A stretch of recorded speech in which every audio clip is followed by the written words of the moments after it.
Génesis capítulo 1. Génesis capítulo 1, el versículo 1. Dice así: en nombre del Padre, del Hijo y del Espíritu Santo. En el principio creó Dios los cielos y la tierra estaba desordenada y vacía, y las tinieblas estaban sobre la faz del abismo, y el Espíritu de Dios se movía sobre la faz de las aguas.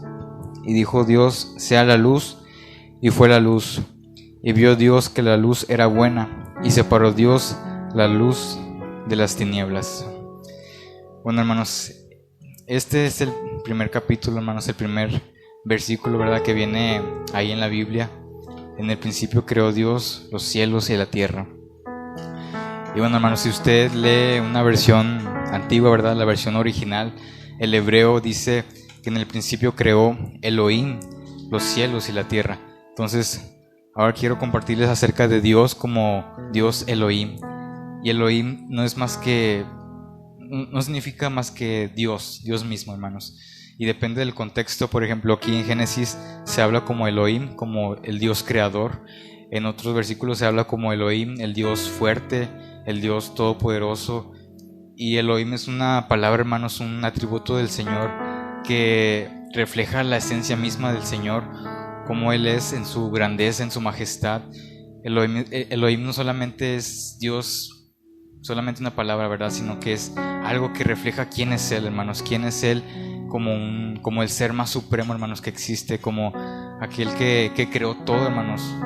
Este primer versículo de la palabra de Dios inicia diciendo que en el principio creó Dios los cielos y la tierra, porque Él es el Señor, el que crea todo, hermanos, el que creó todo y el que también nos creó a nosotros mismos, hermanos. Dice que fuimos creados para alabanza de su gloria. Y luego también dice que vio Dios que la tierra estaba desordenada y vacía.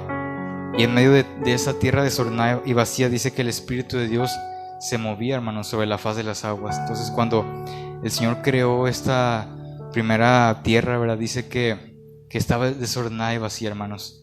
Así también nosotros podemos estar con nuestras vidas desordenadas y vacías, ¿verdad? La gente de este mundo anda en estas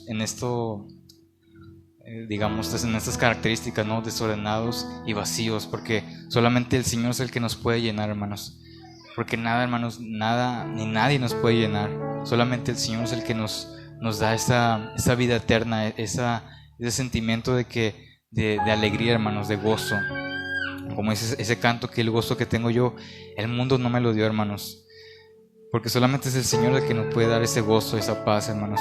Entonces dice que el Espíritu de Dios se movía sobre la faz de las aguas, porque es así, hermanos, cuando venimos al camino del Señor, cuando nos acercamos a Jesús, podemos estar con nuestras vidas desordenadas y vacías, mas sin embargo, cuando aceptamos al Señor, dice que somos sellados con el Espíritu de Dios, que somos sellados con el Espíritu Santo, que cuando aceptamos a Jesucristo en nuestros corazones, inmediatamente el Espíritu Santo viene a morar en nuestras vidas. Y es ese mismo Espíritu Santo el que se movía sobre la faz de las aguas, es el que también se mueve en nuestras vidas, hermanos. Es el Espíritu Santo el que nos puede cambiar, el que puede ordenar esa vida, el que puede llenar ese vacío, hermanos, solamente mediante el Espíritu Santo. Luego dice que había oscuridad, hermanos, había oscuridad sobre aquella tierra. Y versículo 3 dice: y dijo Dios: sea la luz, y fue la luz. Entonces el Señor mismo, hermanos, en otro versículo dice que Dios es luz y que no hay ninguna tinieblas en Él. Entonces el Señor mismo, que Él era la luz, que Él es la luz, Él habló esa palabra y dijo que sea la luz, y fue la luz, hermanos. En esa tierra donde habitaba la oscuridad, dice que resplandeció la luz del Señor. Pues solamente una palabra que Él mencionó, que Él dijo, fue que la luz fue creada, hermanos. Así también en nuestras vidas, hermanos, el Señor, el Dios Elohim, puede crear esa luz en nuestras vidas. Dice que los que estaban en tinieblas, luz les resplandeció. Aquellos que estaban en oscuridad, la luz de Cristo les resplandeció. Cuando venimos al Señor Jesús, estando nosotros en tinieblas, en oscuridad, en pecado, dice que la luz de Cristo viene y resplandece sobre nuestras vidas. Así como la luz resplandeció sobre los cielos y la tierra en el principio de la creación, así también cuando venimos al Señor Jesús, esa luz resplandece sobre nuestras vidas y ya no podemos ser iguales, hermanos, porque dice que cuando venimos a la luz, hermanos, entonces venimos y nos acercamos a la verdad, nos acercamos al Dios vivo, al Dios viviente, aquel que nos creó, hermanos, y que nosotros mismos nos descarriamos como ovejas, dice, ¿verdad? Pero que el Señor llevó todos nuestros pecados, pagó por todas nuestras enfermedades, por todas nuestras transgresiones, todo lo que hicimos, hermanos, todo lo malo el Señor lo llevó en la cruz, y Él vino para darnos vida, para darnos salvación, para que en su luz nosotros seamos alumbrados, hermanos. Él es esa luz, hermanos. Y ahora quiero que vayamos a Juan, capítulo 9.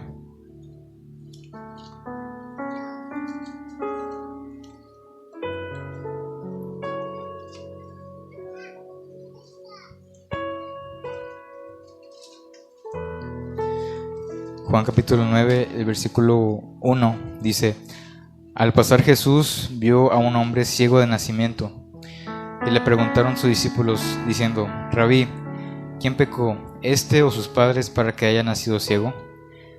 Respondió Jesús: No es que pecó este ni sus padres, sino para que las obras de Dios se manifiesten en él. Me es necesario hacer las obras del que me envió, entre tanto que el día dura. La noche viene cuando nadie puede trabajar. Entre tanto que estoy en el mundo, luz soy del mundo. Dicho esto, escupió en tierra e hizo lodo con la saliva y untó con el lodo los ojos del ciego y le dijo: Ve a lavarte en el estanque de Siloé, que traducido es enviado. Fue entonces y se lavó y regresó viendo. Bueno, hermanos, aquí leemos cómo el Señor hizo un milagro, ¿verdad? En este ciego de nacimiento. Imagínense un ciego de nacimiento, una persona que jamás en su vida había visto pues nada, hermanos, ni siquiera los colores, las figuras, nada, hermanos. Ellos ni siquiera sabían cómo es que las personas lucían, ¿verdad? Solamente escuchaban las voces, escuchaban los sonidos, palpaban con las manos, mas sin embargo ellos no sabían cómo es que cómo es que se veía todo, hermanos. Entonces el Señor hizo este milagro en este ciego de nacimiento.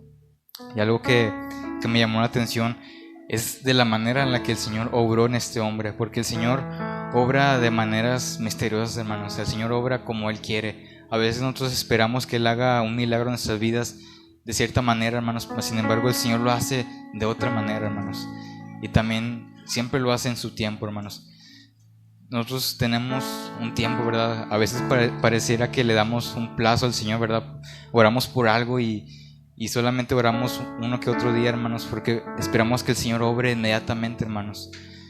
Mas sin embargo el Señor se toma su tiempo, porque Él sabe lo que es bueno para nosotros. Él sabe cuándo darnos las cosas.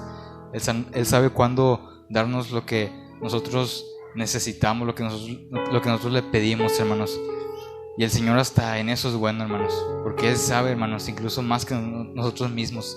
Dice que ni siquiera uno como ser humano conoce su propio corazón, porque el corazón es perverso.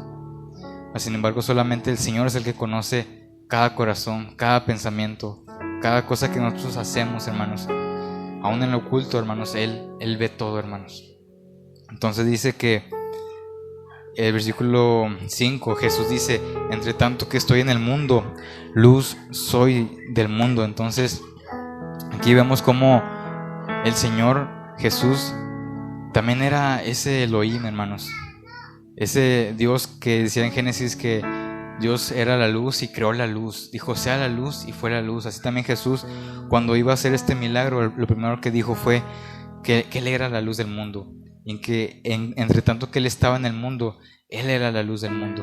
Entonces Él, siendo esa luz, iba a darle esa vista a ese ciego de nacimiento, ese ciego que estaba en total oscuridad, hermanos. Jesús fue para abrir los ojos y darle su luz. Y luego dice que la forma en la que Jesús hizo este milagro fue que Él escupió en tierra, hermanos. Él hizo el lodo con su propia saliva y untó el lodo en los ojos del ciego, hermanos. Esto me recuerda cómo el Señor creó, ¿verdad?, del polvo al hombre. Dice que el Señor tomó del polvo, hermanos, y Él formó a Adán, Él formó a pues al hombre, hermanos, a los humanos. Entonces este ciego, faltándole la vista, hermanos, lo que hizo Jesús fue, en su faceta de Dios Elohim, de Dios creador, fue crearle sus ojos, hermanos, de esta manera, haciendo ver que él no se limitaba a nada, hermanos, y que Él era el mismo Dios que creó los cielos y la tierra, que Él era el mismo que le estaba dando la vista a este ciego. Así que el Señor le hizo estos ojos nuevos a este ciego, hermanos. El Señor le abrió los ojos y le mostró que Él era la luz del mundo. Le mostró que solamente Él podía hacer ese milagro, hermanos. Solamente el Señor es el que nos puede libertar, el que nos puede sanar y el que nos puede abrir los ojos verdaderamente. Y bueno, ahora quiero que vayamos a Jueces capítulo 6.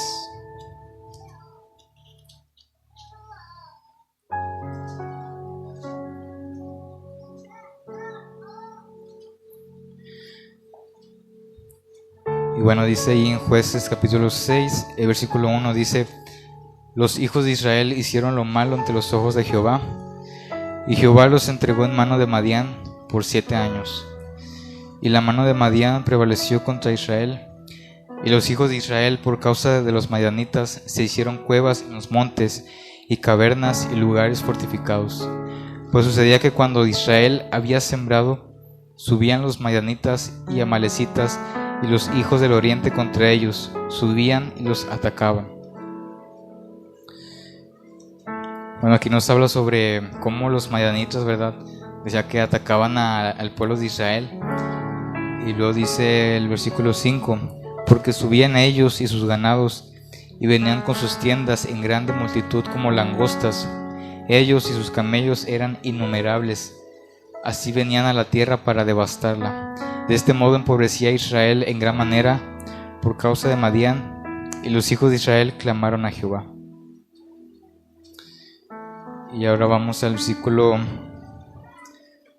11, dice: y vino el ángel de Jehová y se sentó debajo de la encina que está en Ofra, la cual era de Joás abiserita, y su hijo Gedeón estaba sacudiendo el trigo en el lagar para esconderlo de los madianitas. Y el ángel de Jehová se le apareció y le dijo: Jehová está contigo, varón esforzado y valiente. Y Gedeón le respondió: Señor mío, si Jehová está con nosotros, ¿por qué nos ha sobrevenido todo esto?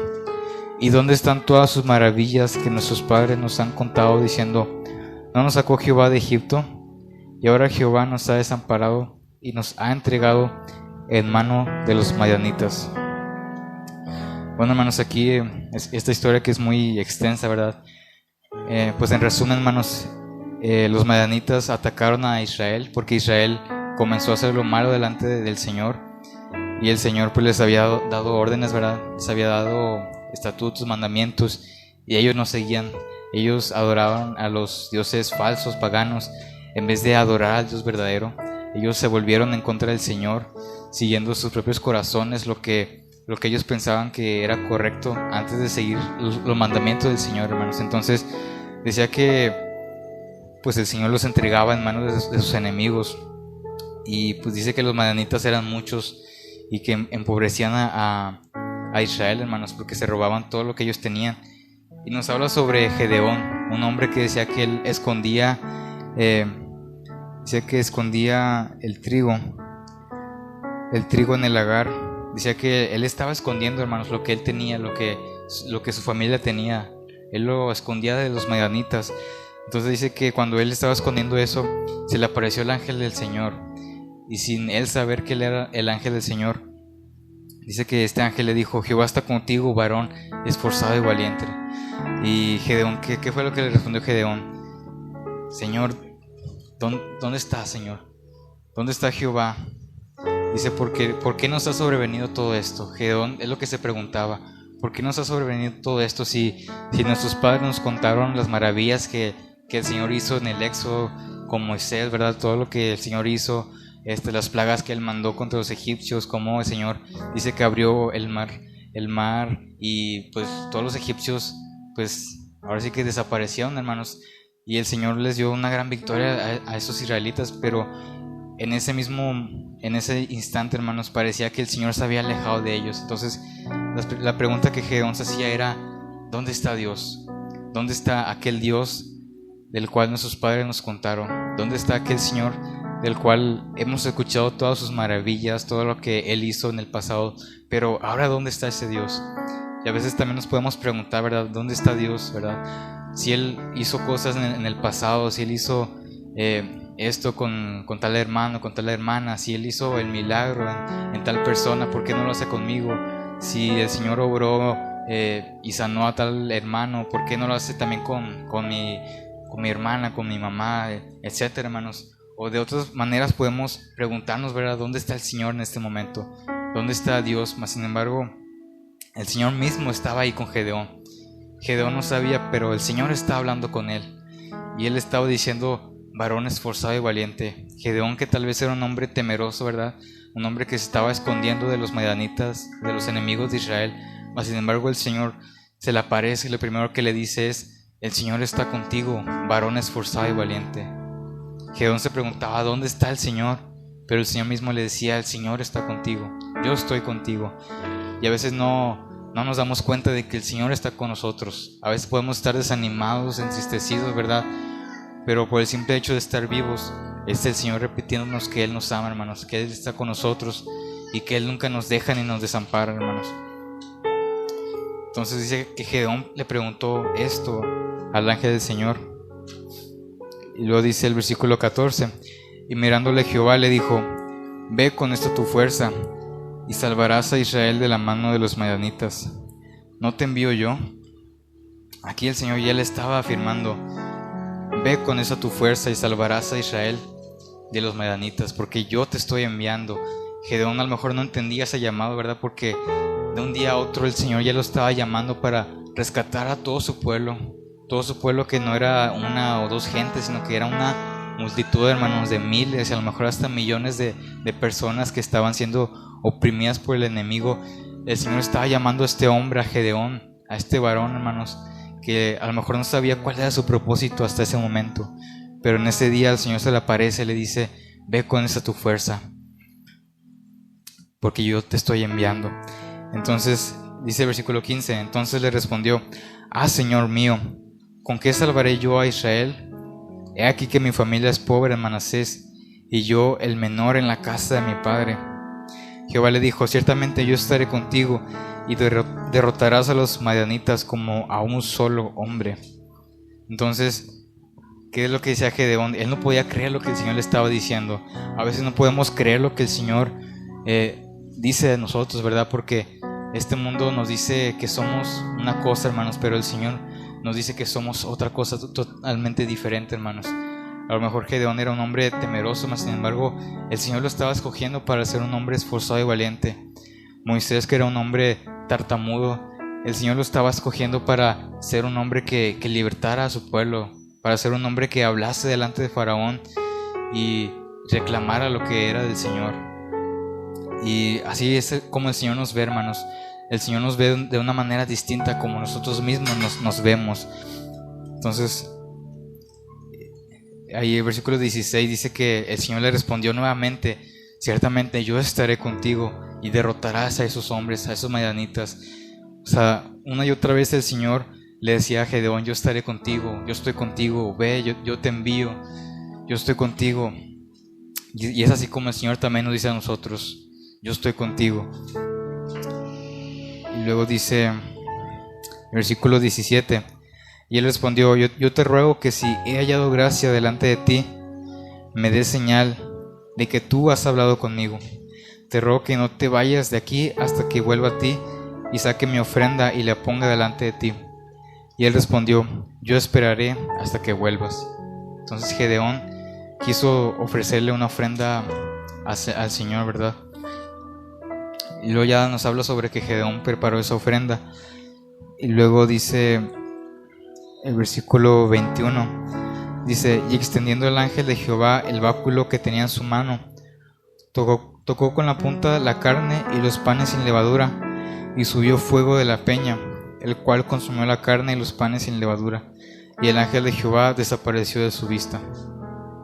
Viendo entonces Gedeón que era el ángel de Jehová, dijo: Ah, Señor Jehová, que he visto al ángel de Jehová cara a cara. Pero Jehová le dijo: Paz a ti, no tengas temor, no morirás. Y edificó allí Gedeón altar a Jehová y lo llamó Jehová Shalom, el cual permanece hasta hoy en Ofra de los Abiseritas. Entonces dice que Gedeón pensó que él iba a morir por haber visto al ángel del Señor cara a cara, hermanos. Y él pensaba que él iba a morir, hermanos. Mas sin embargo, ¿qué es lo que el Señor le dijo a Gedeón? Paz a ti, porque no morirás. O sea, el Señor habiéndole dicho lo que Gedeón iba a hacer, que él iba a ser el libertador de su pueblo, ¿verdad? Lo que el Señor iba a hacer mediante su vida. Y él pensaba que iba a morir, hermanos. Mas sin embargo, él no podía morir porque el Señor todavía no había cumplido su propósito en su vida, hermanos. Entonces dice que él edificó un altar al Señor y le puso por nombre Jehová Shalom, que quiere decir Jehová es paz, o el Señor es mi paz. Entonces Gedeón ahí edificó un altar sabiendo que el Señor mismo era su paz. A lo mejor él tenía duda, incertidumbre de lo que el Señor iba a hacer en su vida. Él no sabía de qué manera el Señor iba a rescatar al pueblo de Israel. Solamente lo que él sabía era que el Señor iba a estar con él y que el Señor era su paz. Entonces, así también el Señor es nuestra paz, hermanos. En momentos de tribulación, en momentos de aflicción, de desesperación, hermanos, podemos recordar que Jehová Shalom, el Señor, es nuestra paz. El Señor Dios mismo que creó el cielo, la tierra, el que nos creó a nosotros mismos, Él es nuestra paz, hermanos. Y ahora quiero que vayamos a Juan, ya para ir finalizando, hermanos. Juan capítulo 14.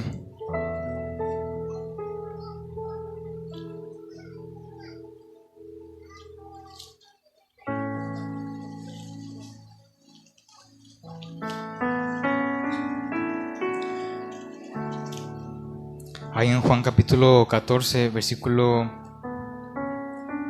27 dice: La paz os dejo, mi paz os doy. Yo no os la doy como el mundo la da. No se turbe vuestro corazón, ni tenga miedo. Estas son palabras de Jesús mismo, hermanos. El Señor nos dio su paz. Él dice que Él no da la paz como el mundo la da, porque el mundo puede ofrecer una paz temporal, una paz que es falsa, hermanos. Mas sin embargo, la paz que nos da Jesús, la paz que nos da el Señor, dice que es una paz que sobrepasa todo entendimiento, hermanos. Dice a Jesús: no se turbe su corazón ni tenga miedo. Así como con Gedeón tenía miedo, hermanos. Moisés tenía miedo, mas sin embargo Jehová Shalom se manifestó a ellos y Él les dio su paz, hermanos. Así también Jesús estas palabras se las dijo a sus discípulos, y ahora nosotros también somos discípulos de Jesús. Entonces estas palabras también son para nosotros mismos, hermanos. Mi paz os dejo, mi paz os doy. Yo no se las doy como el mundo se la da. No se turbe su corazón ni tenga miedo, hermanos. Entonces, ante cualquier cosa, hermanos, tengamos confianza de que el Señor es nuestra paz. Y ahora ahí en Juan capítulo 16, el versículo 33 dice: Estas cosas os he hablado para que en mí tengáis paz. En el mundo tendréis aflicción, pero confiad, yo he vencido al mundo. Es una promesa de Jesús, hermanos, que todas estas palabras, hermanos, que vienen en esta Biblia, que es palabra de Dios, porque dice que toda la escritura es inspirada por Dios. Y esas palabras que Jesús habló, dice que el propósito de esas palabras es para que nosotros tengamos paz. Y lo que Jesús dice es que en el mundo tendremos aflicciones, hermanos. A veces pensamos que cuando seguimos a Jesús ya se nos van a acabar todos los problemas, hermanos, todas las aflicciones, mas sin embargo Jesús mismo dice que en el mundo tendremos aflicciones, hermanos. Mientras estemos en este mundo tendremos aflicciones, tendremos preocupaciones, porque pues todos los días tendremos preocupaciones. Jesús mismo lo dijo, hermanos. Cada día tiene su propio afán, pero que no nos preocupemos por nada de eso, porque el Señor sabe de lo que tenemos nosotros necesidad, hermanos. Pero tengamos paz en Él, porque las palabras que Él habló, hermanos, son para que nosotros tuviésemos paz, para que nosotros tuviésemos gozo, para que no nos preocupásemos por nada. Esa paz que sobrepasa todo entendimiento. A pesar de que tengamos aflicciones, hermanos, pero de todas ellas nos librará el Señor.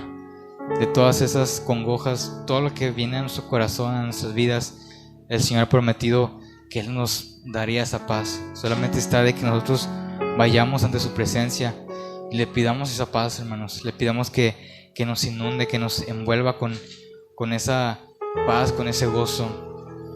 En otra parte de la palabra dice que por nada estemos afanosos, sino que presentemos nuestras oraciones, nuestras súplicas delante del Señor. Dice que la paz de Dios, que sobrepasa todo entendimiento, nos llenará, hermanos. Esa paz que sobrepasa todo entendimiento guardará nuestros corazones y nuestros pensamientos en Cristo Jesús. Pero solamente es en Él, hermanos.